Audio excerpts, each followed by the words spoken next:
So, professors, I gave a hint that we'll be starting our first topic in business management the last time. And to further the discussion, I would want us to watch this video, just a 2 minutes, 42 seconds video. Let's listen carefully and pay attention to details. And then from there, we'll pick the main themes to discuss. Okay.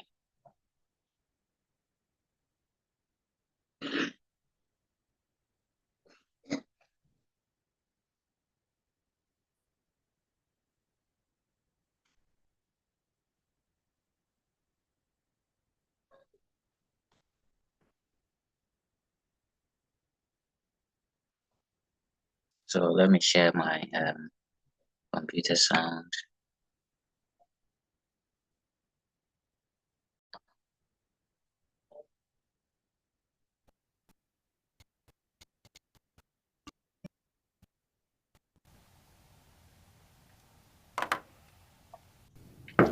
Hey, John. Are you finished with that project analysis report? I stopped by Jeremy's desk. He said you're still working on it. Finishing it right now. It would have taken too long to get Jeremy up to speed on this project, so I decided to do it myself. I should have it ready for you in about the next hour. Okay. Look, we just need it by close of business so that we can review it before the client meeting at 8 a.m. tomorrow. I know. It'll be ready, don't worry.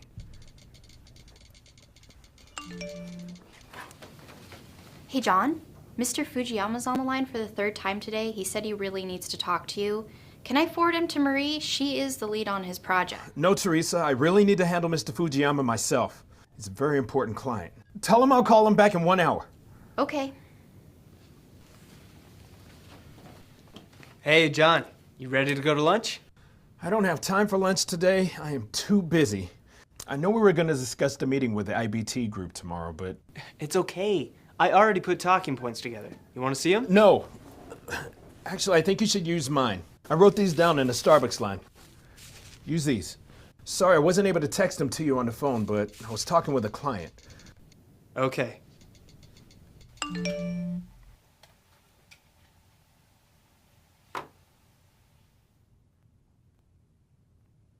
John. John. John. Sorry, I was just resting my eyes. What time is it? Oh no. Oh no. It can't be 3 already. What am I gonna do? John, calm down. What's going on here? Well, I was up late last night working on these projects, and I guess I just fell asleep. I can't believe this. I try as hard as I can, but I just can't seem to keep up. And I feel like I've only had about 2 hours sleep since I got promoted a month ago. Oh no, and I still have to call Mr. Fujiyama back. John, come into my office and we'll discuss this further. Well, no, really, I can explain everything, please. I mean, I know you hired me because I'm the guy that gets things done. I still am. Okay, so I don't know if you followed, but for the benefit of doubt, I would go back again, just for us to have a second look at it.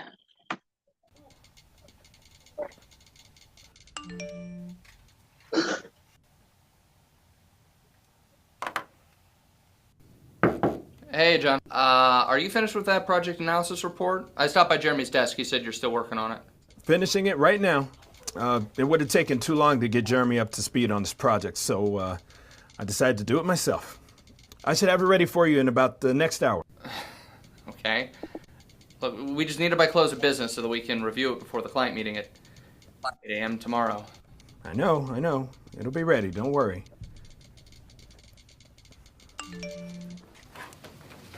Hey, John. Mr. Fujiyama's on the line for the third time today. He said he really needs to talk to you.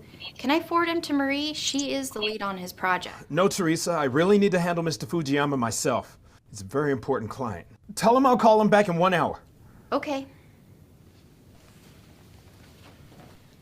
Hey, John, you ready to go to lunch? I don't have time for lunch today. I am too busy. I know we were going to discuss the meeting with the IBT group tomorrow, but... It's okay. I already put talking points together. You want to see them? No. Actually, I think you should use mine. I wrote these down in a Starbucks line. Use these. Sorry, I wasn't able to text them to you on the phone, but I was talking with a client. Okay.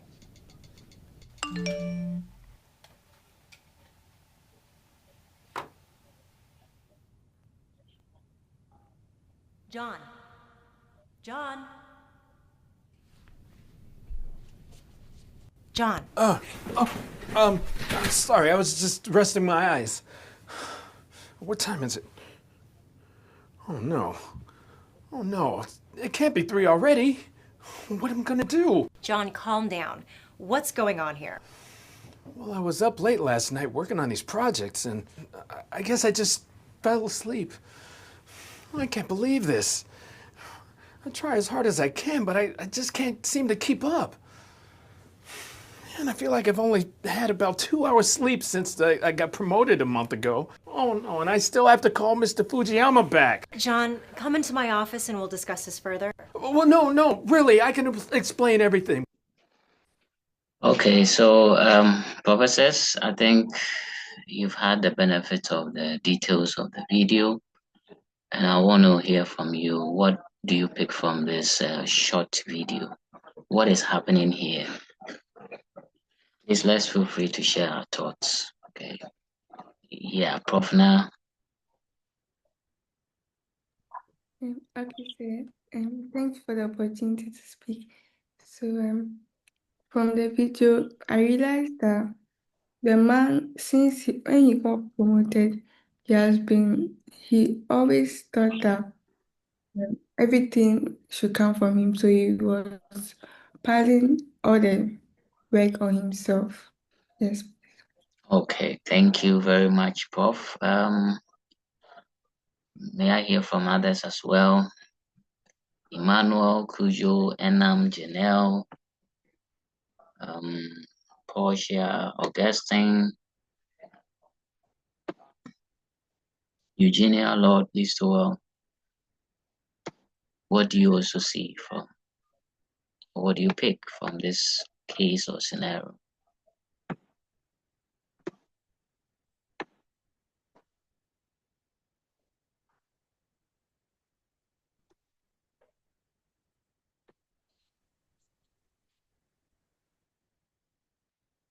Okay, any other professor?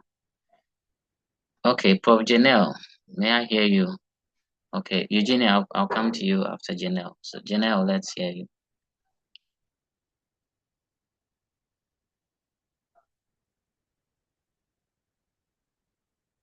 Okay, so I think Janelle is, so Eugenia, let's hear from you.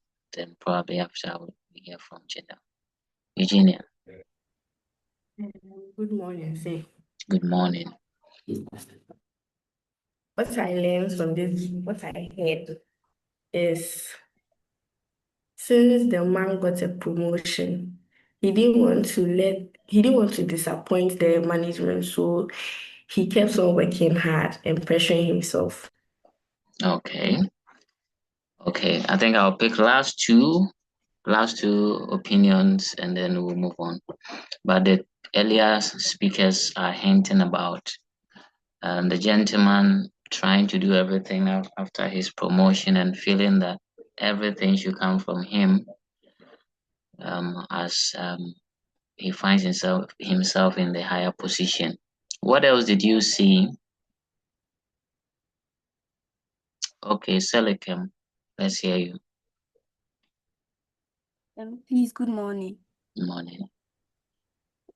Please, I learned that John wanted to do everything on his own without assigning responsibility to others to carry some tasks. So Okay. he put the organization at risk by being irresponsible and performing tasks very poorly. Okay. Thank you. The last reaction, who's going to give us the last one? Thank you very much, professors. The last reaction. Okay, Josephine. Let's hear it. Good morning, sir. Good morning. Okay, sir. So, the man the man had because he had a promotion, he put all the work on himself and was stressing himself too much and was rather um giving like poor he was not being good at work. Okay.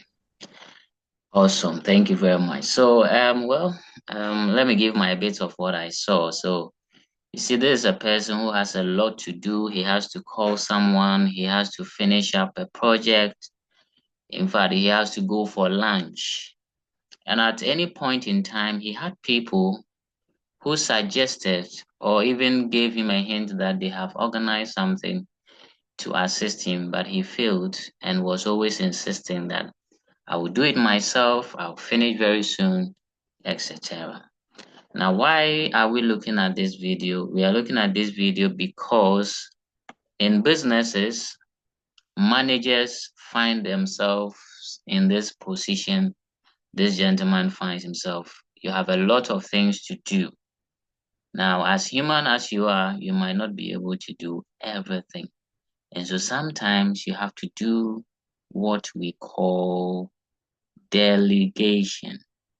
You'd have to do what we call delegation. And so this is another picture giving us a clue as to what was happening in the video. You see this person here has to paint, has to screw, has to hammer, has to drill, has to measure, okay, have to tighten some screws with a spanner. These are, in fact, outrageous tasks for one person to do within a limited time. And so it becomes necessary that in organizations, sometimes we do what is called delegation. And that is what we are here to discuss. And so, professors, what is delegation?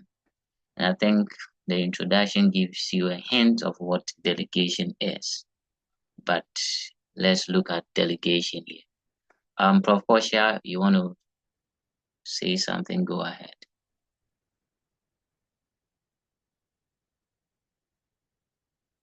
Okay. So, Portia, then read the definition of delegation for us. So we move on.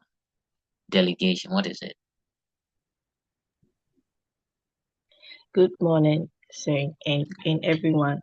Please, delegation is the act of giving formal authority and responsibility to subordinates to complete assignments.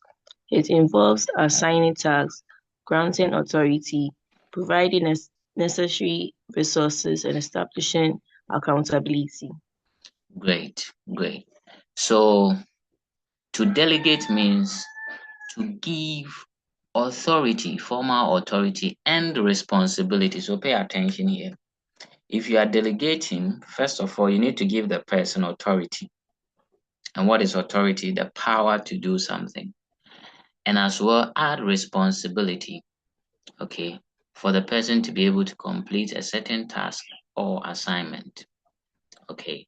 So I think even in our homes, our parents sometimes delegate authority and responsibility to us. I don't know if a few of you can share moments where your father asked you to do something and gave you that power, that authority to do whatever he asked you to do.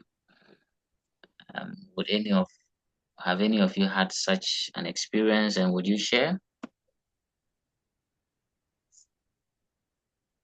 I think we'll be glad to listen if you have such experience. Yes, Prof. Now let's hear you.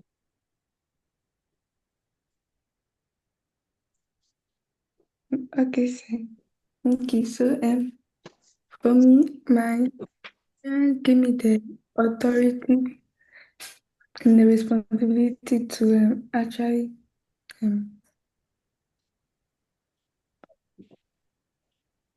sorry, they gave me the authority to take care of my younger sister. So at that point, I had the authority to um see to whatever she does. Yes, please. Okay, okay, okay.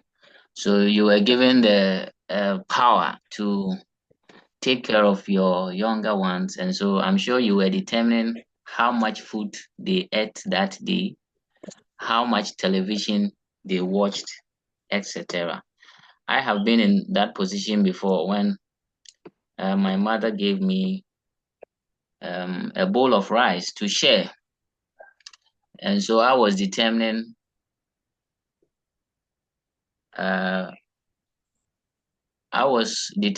what meat you get, if there is egg, what portion of the egg you get. So you see, when managers delegate, they give the authority the power, but it also comes with responsibility.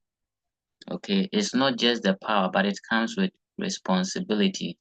And at the end, you need to be accountable for the authority that was given you. So I'm sure all of us, one way or the other, has been delegated to before. Okay. Now, having seen delegation as the act of giving people authority and responsibility to perform or complete a task, then we should be mindful that it doesn't come on a silver platter. It is guided by certain principles, right? The whole spirit of delegation has some principles guiding it. And so, professors, let's look at the principles of delegation. Principles of delegation. So the first principle here, as you see on the screen, is assignment of responsibility. Okay, so the manager would first of all assign the responsibility. What do you want the person to do? Is it for the person to finish a report, or for the person to complete a project, or for the person to go on an errand? Okay, you'd have to assign that responsibility. And in doing so, you have to define the specifics. So imagine your mother gives you 100 Ghana cedis. The question you ask yourself is, what am I using this for? Okay, use this to buy food for your younger ones. Make sure you take them to school. So then you would see that your parent is giving you, or is clearly defining, the specific activities they want you to do. So managers are supposed to do that. Now, let me be quick to say that you can all agree that delegation should be from top level management, okay, to down level management. It cannot be the reverse. A subordinate cannot delegate to his or her boss. So it's always the boss or the superiors delegating to the subordinates, right? So for example, the CEO can delegate to the human resource manager. In our schools, the headmaster can delegate to the senior housemaster, but the senior housemaster cannot delegate to the headmaster. Why? Because he does not have that authority to even grant to the headmaster such an authority to pursue whatever he wants the headmaster to do. Okay. The second principle is granting of authority. Of course, if you are asking me to do something, you should give me the power. So imagine, for example, your father says, deliver goods to this customer using my car. Okay. So by that assignment that you should deliver the goods, you have the power to drive the car. Okay. I don't think your father would deny you the power or the authority to drive the car, because then how can you complete the task? So anytime responsibilities are assigned, it comes with authority. You need to add the accompanying authority and power for the person to carry on the assignment. The next principle is providing the necessary resources, okay? And this is to ensure that the subordinates have the adequate tools, information, skills, equipment, whatever that is needed to complete the task. So the example I just gave, if your father is sending you on an errand, asking you to use his car, then he has to fuel it, right? of course, he needs to give you information. Maybe take this route or take it to Kumasi, or so all the necessary resources, be it information, tools, whatever, should be made available to the subordinate. The last one is establishing accountability. Yes. And without this, delegation cannot be effective. You need to hold the people you delegate to accountable for their actions. Okay, so in this bit, what it means is that the subordinate now would have to give accounts or would have to give reports as to how he exercised or used the authority in taking care of the responsibilities that were assigned. Professors, are we clear up to this point? Yes. Okay, no questions so far.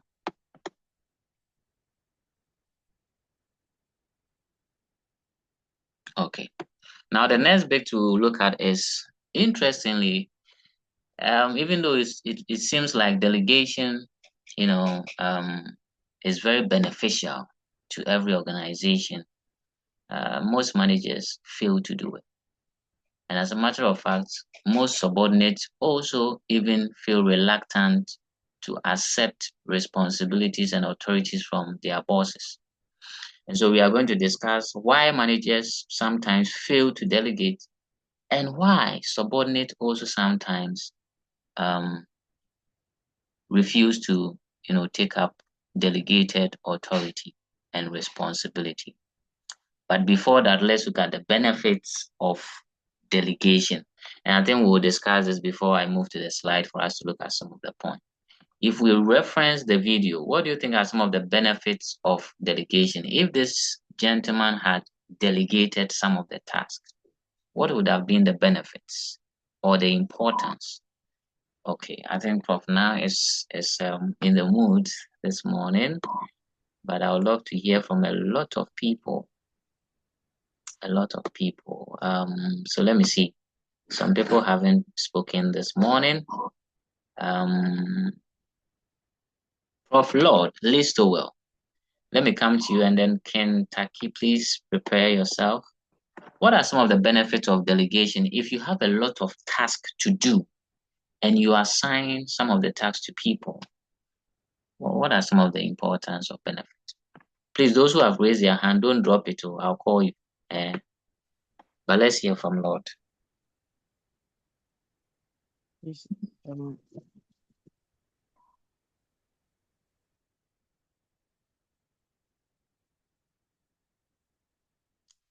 Oh, I think we didn't hear Lord clearly.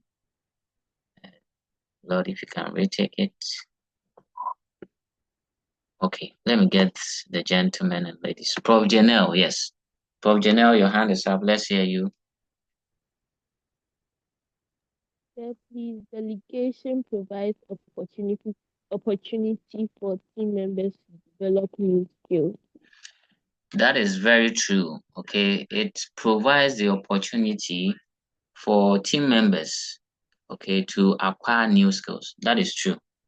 Okay, because as you delegate to people, they get the opportunity to now exploit certain skills that they have and have not used.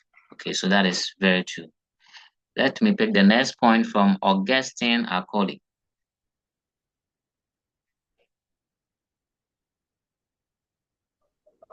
Sir, please, productivity. What has productivity done? Yes. So for example, if you're in a business and you are supposed to produce like a goods, you are supposed to produce goods like, let's say, books. Then there we have the carton or the tree. So we have the carton. They have the carton. They prepare on the books. So if you delegate some of this tasks to to other people, you can able to produce the books faster. Okay. So I think the point he wants to make, or the point he's made, is it increases productivity in the sense that as you delegate, you get people to do the task and complete them on time, and it will add to increasing the products or the productivity of the business. That is very true. Thank you very much, Augustine. Let me go to Prof. King.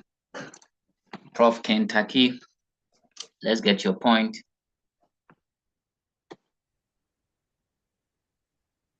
Yeah, enhances teamwork and collaboration. Exactly. It enhances teamwork and collaboration, because as you delegate to people, you'd have to communicate, collaborate with them. Okay, and that builds the teamwork, and even sometimes personal relationship. Okay, great. I think Portia wants to make her point. So Portia, you have the opportunity, and then I'll pick now finally. So Portia, let's hear you. Service, it generates a culture of enthusiasm. Wow, Portia using some big words there. Generates a culture of enthusiasm. Please, can you explain further?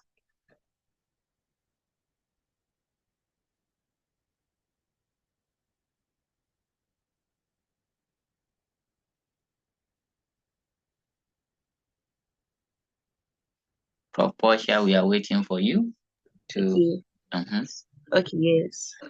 So it generating a culture of enthusiasm is like it helps like I don't know how to explain it. Okay, so Well, well, any professor to assist us?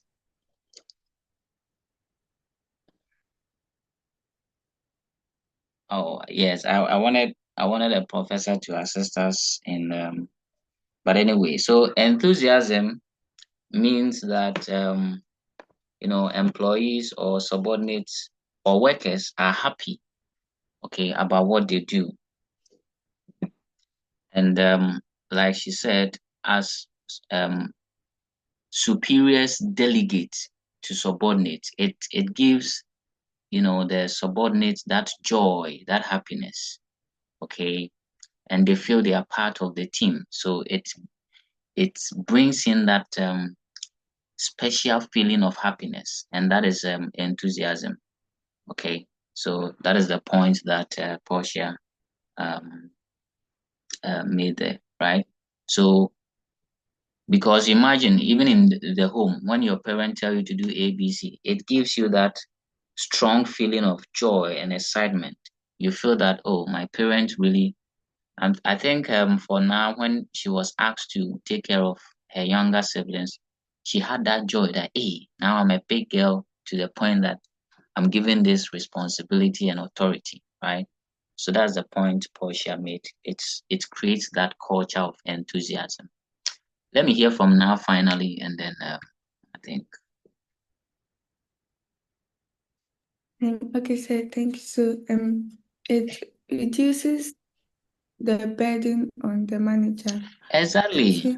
Exactly. I love that point. It reduces stress and burden on managers.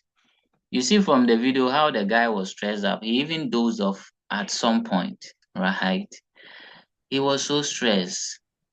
Okay. And if he had delegated, that stress wouldn't have been in the picture. So that is it. So professors, thank you very much. Let's meet in the second session and look at some of the benefits I have put down here. Okay, go through it, and then we'll continue our discussions to look at why managers sometimes fail to delegate and why subordinates also sometimes don't want to be delegated to, right? Okay, so see you in the second session. Bye for now.